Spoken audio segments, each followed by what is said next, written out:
When The Room was first screened at Cinema Nova in Melbourne in 2010, few could have anticipated its longevity or what was to come. Actor Greg Sestero, who co-starred in The Room with its enigmatic writer-director and star Tommy Wiseau, first toured Australia in 2014 with his memoir on the making of the so-called worst film of all time. That book, The Disaster Artist, not only became a bestseller, it was adapted into an Oscar-nominated film featuring an all-star cast, directed by and starring James Franco. Greg has since toured Australia 3 more times, visiting Sydney, Melbourne, Perth, Brisbane and Adelaide to premiere not only The Disaster Artist, but also his 2-part reunion with Tommy Wiseau, Best Friends. Having just completed an as-yet untitled horror film before the lockdown, Greg Sestero joins us from Hollywood, California to celebrate 10 years since Cinema Nova kicked off the Room cult in Australia. Welcome, Greg. Great to talk to you. I'd like to talk to you a little bit about your experience as an actor, because 20 years ago, you would have been an aspiring actor looking to make your way in the world, and obviously then eventually meeting Tommy. But before that, what actually drew you to acting and brought you into this space? So I was fortunate enough to grow up in a time where the movies I loved were the original Star Wars, Back to the Future, Karate Kid. I just loved movies and I loved storytelling. You know, I think it was like the 4th grade, I got this video writer. And the first thing I started writing was a story about JFK. I have no idea why. I think it was like the anniversary of his murder. And I just love telling stories. And so it was around like 1991 when I saw the movie Home Alone. I just loved the feeling, the way it made me feel. And I said, you know what, I want to live in that world. I want to be part of it. And I didn't know what to do with that. So I started handwriting a sequel.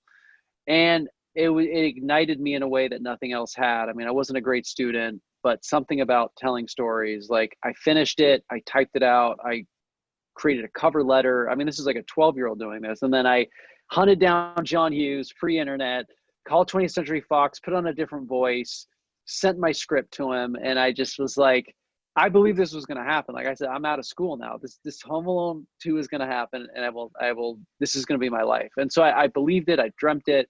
Ultimately, it didn't happen, but I never forgot that feeling. And so as a few years went on, I got into modeling. My goal and dream was always to tell stories. And then acting, obviously, is telling stories in a different way. So I decided that's what I really wanted to do. And I started taking acting classes in San Francisco.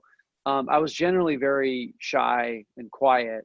So it was an odd choice to try to be an actor. And I'd done some high school plays where I wasn't very good, but I still felt like in the right role and in the right setting, I felt like I could contribute to telling a story. And so I just, my mom was somebody who did not believe in this business. My dad is from Idaho. He doesn't even know what Hollywood is or how to make a movie. So I was really kind of going off into my own world. There was no help. There was no guidance. I was really trying to be a pioneer and doing something creative in my family. And I started taking acting classes in San Francisco, and sure enough, it was my interest in strange and bizarre situations and people that led me to wanting to team up with a guy that nobody else wanted to work with. And that was a great life lesson is, Hollywood movie making, a lot of people don't know anything. Like we think, hey, we've got something that's great here, and an audience doesn't respond to it. And then you have something that you think is lousy and you're trying to hide it and people end up liking it. So I taking acting classes in San Francisco was sort of my introduction to, wanting to be an actor and make movies. And if you spoke to yourself at that time now, like if you were able to talk to that younger version of you, what sort of career do you think that younger version of you would have been looking forward to in a best case scenario outside of also starring in an inevitable Home Alone sequel? That is honestly, it's such a great question, because I feel like that's one of the things I'd want to share with younger actors, writers, musicians. We have a view of what we are through other films and music that we love, right? You love like Guns N' Roses, and you think if I'm a musician, I'm going to be Axl Rose, but you don't see yourself objectively because you don't know any different. So for me, let's say I love Tom Cruise, love Brad. I want to do it for the Vampire. I want to do The Firm, right? Maybe you don't come off that way to an audience because you're you, and I think the sooner you can embrace what you have to offer, then there's no real competition because nobody can imitate you. But a lot of times we're trying to imitate others and be others. And I read that a lot in James Dean's biography. He was trying to be Brando all the time and like imitate Brando and do all that. And then eventually he kind of found out he was James Dean and that was his strength. So for me, I wanted to do, I wanted to be Kevin McAllister's best friend in Home Alone. I wanted to be Marty McFly. I wanted to be Brad Pitt in Seven. I wanted to do like these movies that spoke to me. But that was, I think, an issue I had is I was trying to find out what my strength was and where I could come in and help tell a story. And when I first got to Hollywood, I was going out for all these pilots like Dawson's Creek and like the party guy. And that was so far from who I was. I was much more of an old soul and wanting to get into like more serious work. And so it was kind of frustrating because on the surface, I was the frat party guy that got called in, and I'm like, oh, another audition for a freaking party. And I didn't even want to go because I knew that, I don't know, like I had to force myself in the audition to even do it. So I had to figure it out, like what my strength was. And I say this with complete sincerity. I think being a part of the room in the non-traditional way of making a film like taught me so much, and I was able to, like, while I felt normal on the outside, there's moments in the room where I kind of shake my head, roll my eyes, or would give a hint like I don't want to be here, but I'm here. And I think that kind of uncomfortability was very representative to who I am, and I think that was something that got the ball rolling for me to then figure out what kind of movies I want to make. But it's really it's a process of falling in love with certain material and films, and then wanting to do those. I think you gotta throw that away and say, hey, I need to figure out who I am. And I think a lot of times movies teach you that, like what you get cast in. Like the first thing I ever did was a very strange movie called Retro Puppet Master, where I play a puppeteer, French puppeteer from the 1900s in a French accent and Liberace outfit. And people still talk about that movie, and it's not something I would have ever wanted to do or thought I could be good for. So it's, the process is the sooner you kind of let go and just say, hey, I want to be part of projects. I want to make art. Let's see where that goes. I think the much easier the process is going to be. I think it's really interesting that you brought up a lot of the things that inspired you, the roles that inspired you earlier. And you mentioned they also, Marty McFly, etc. They all seem to be part of a double act, Doc and Marty. And I think that's kind of fascinating to think about, because obviously, you've found that double act in Tommy Wiseau, and it's a peculiar one, and one that you certainly would have anticipated when you met him in acting class. But jumping forward to obviously the process of obviously making The Room, you would have been making that film, obviously a very strange experience, as was you outlined in your book, and the film based on your book. But when you came through that experience and you found yourself on the other side of the production of The Room, before it kind of became that cult success, how did you kind of look at your career at that point? Did you say, I'm heading in the right direction? Or did you sort of take stock at that point and think, I've wound up in a place I didn't anticipate I should be? Or, how did you actually reconcile at that point, after going through that process, your future as an actor? Yeah, I came to Hollywood. I luckily got hooked up with, my first night in LA, I was locked out of my apartment and spent the night in a hooker motel. So that was a bad start. But like right after that, I was able to get a bunch of meetings with some great agents, got a great agent, and started going out for a legit project that I would have always dreamed of. And this went on for a few years, and, you get close on a few things. Your spirits start to go down. You start to second guess yourself. Like, if I'm going out for all these things and I'm not getting them, what does that say about me? And so by the time I did The Room, I had a good chunk of time to pursue the career that I thought I wanted. And so by being a part of The Room, it was sort of throwing in the towel in a way of like, I've tried everything that I thought would work and it hasn't. And this friend I have, who I don't believe in this film that he's going to make for many reasons, if I'm in this, no one's going to see it. And why am I guess I'm doing it to help out my friend who I felt like at that time was so naive to the way Hollywood worked. Cause I had done all these auditions and I thought, man, it's so hard to get a role. It's so hard for that movie to get made and then be seen and be a hit, that those stages, like this poor guy is like, he's got this delusional confidence and he thinks this movie's going to be great and there's no way it's going to be great. But so doing it was sort of like throwing in the towel. And then I remember going through that process. And when the room was done, I kind of was like, I don't know what to do from here. I kind of went back and started getting into modeling because I just thought, hey, I just want something that's sane, that I can show up and potentially just book a job and work. And so I didn't know, like at that point, I mean, the dream was alive, but I just didn't know, where do you start doing soaps? Do you start like doing all these things you didn't believe in just to like keep it going? So I kind of pressed pause and just was hoping something would come my way that I was passionate about. And ultimately, in the most bizarre sense, that's kind of what happened, because the movie that you didn't believe in wound up becoming something. And at what stage did you become aware of the fact that The Room had actually kind of made this transition from being something that no one would ever know about to something that people were telling one another about? So I'd heard some like rumblings that people like, were showing up every month and it was starting to build. Because I'd gone to a few to the, like earlier screenings and it was like, it was like 30, 40 people throwing spoons. And I was happy for Tommy. I thought, hey, he's got something to do now and he's happy with this, it's cool. And I'd kind of moved on. So it was like a few years later, I was like in the thick of trying to get more modeling work, and I got a call from an Entertainment Weekly reporter. He's like, hey, I just saw The Room, I want to do a story on it.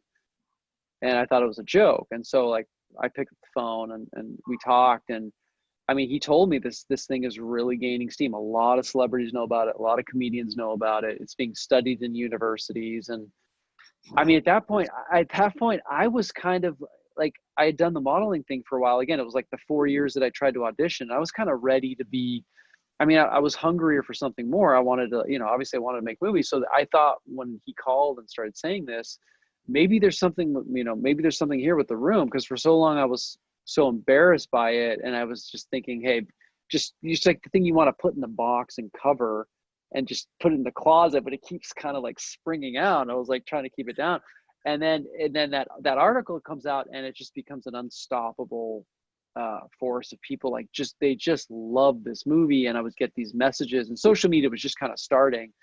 I was walking down the street here in LA and this guy comes running up and he's like, hey, were you the guy from The Room? And so it started like, there was something there. And again, I first thought was like, hey, if people love this movie, maybe it'll generate acting work. And that, like, at that time wasn't the case. But I was like, there's a great story here. And it was, at the end of the day, it was cool to be part of something that people just loved as much as they did, So yeah. It's fascinating, isn't it? Because the thing is, I mean, The Room was obviously intended as something completely different to what it's ultimately become. And the interesting thing I remember out of when we originally saw The Room is that people started bringing us other things that they were saying, oh, this is the next Room. But as we've sort of learned in the sort of 15, 17 years since The Room was originally made to today, is that you can't create cult, favor. It's only really been even something like Cats is the first thing to come along recently where people go, hey, this is so far from what was originally intended by the filmmaker that it's bizarre that it even exists in the first place. So, yeah, I mean, what's your take on kind of like how a movie transitions from being something that somebody actually intended to make to ultimately what winds up being made?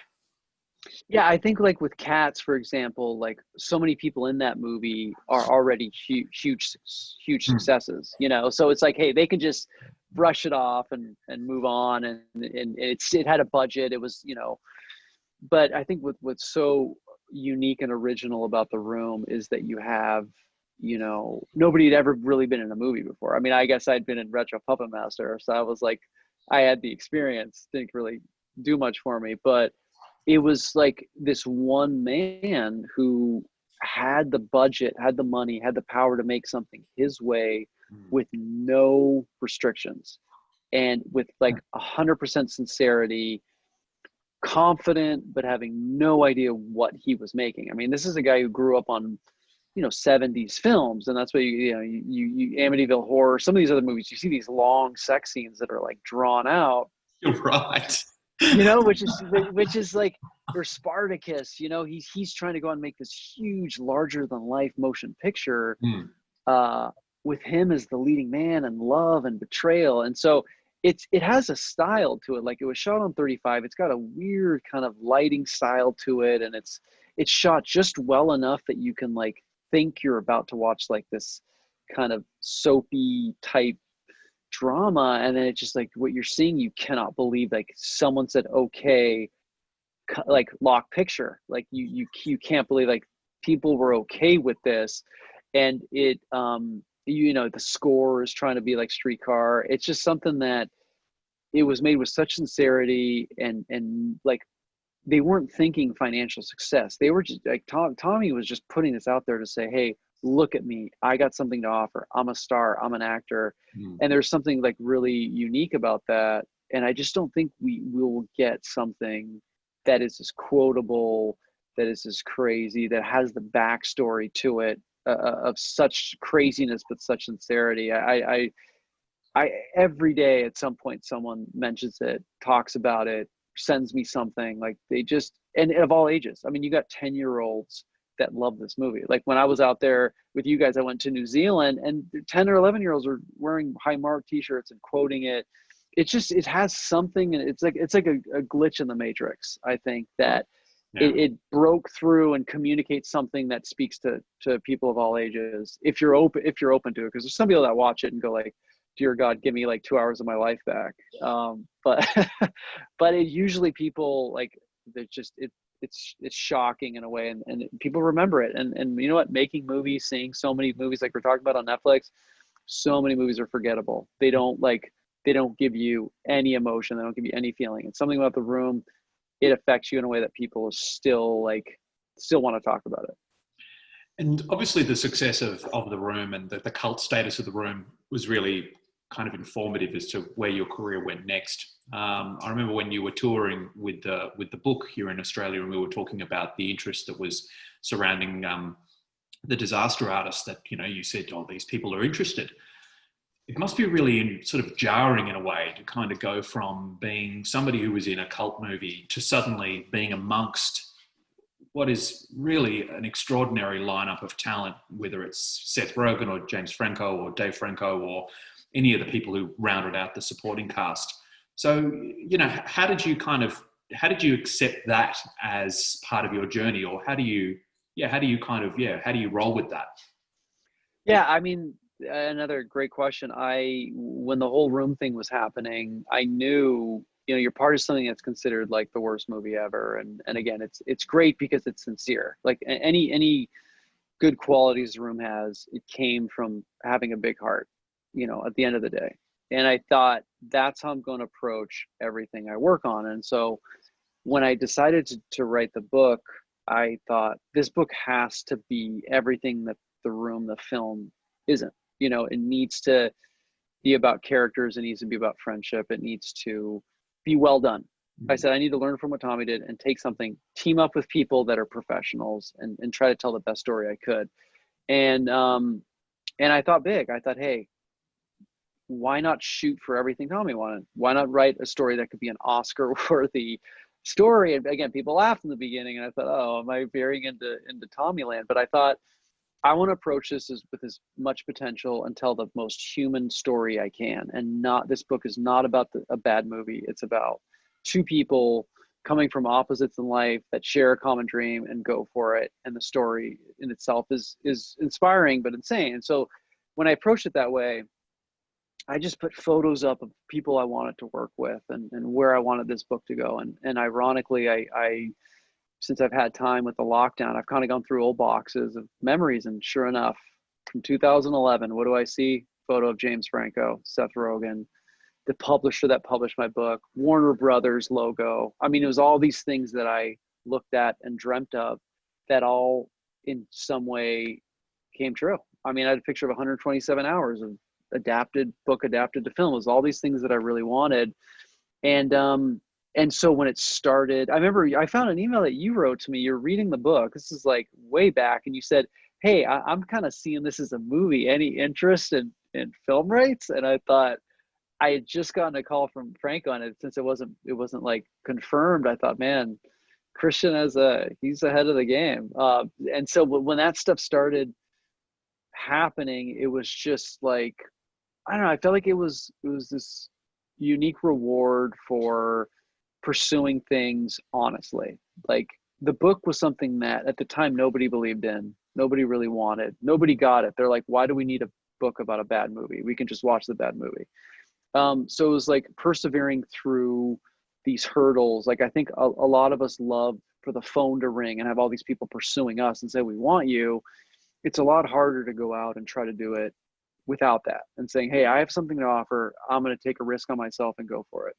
Yeah. And so when that happened, and it was like, here I was like getting the call from James Franco and Seth Rogen. It just was, it's those moments like everything goes blank, and it's just a great reward. And getting to be on set with like Bryan Cranston and meeting Sharon Stone, it was just proof to me that, you know, we're not owed anything, but you know, anything's really possible if you just like believe in yourself and have the confidence to go after something. And again, do it for the right reasons. And so I got to learn a lot from working with all these professionals, and it was just refreshing to be on a movie set on The Disaster Artist, where you have people working so hard but having so much fun and believing in what they're making. So I just tried to be there and watch and learn, and ultimately I want to, you know, go on and make my own films and write more. And it was just, I just basically treated it like a class and tried to learn as much as possible. And it was so great to be around all these people that you thought, you know, had made it, and they're like actors in movies that you really liked. And here they were helping bring your story to life. So it made the whole experience worth it. Even if that's all it was a great life lesson.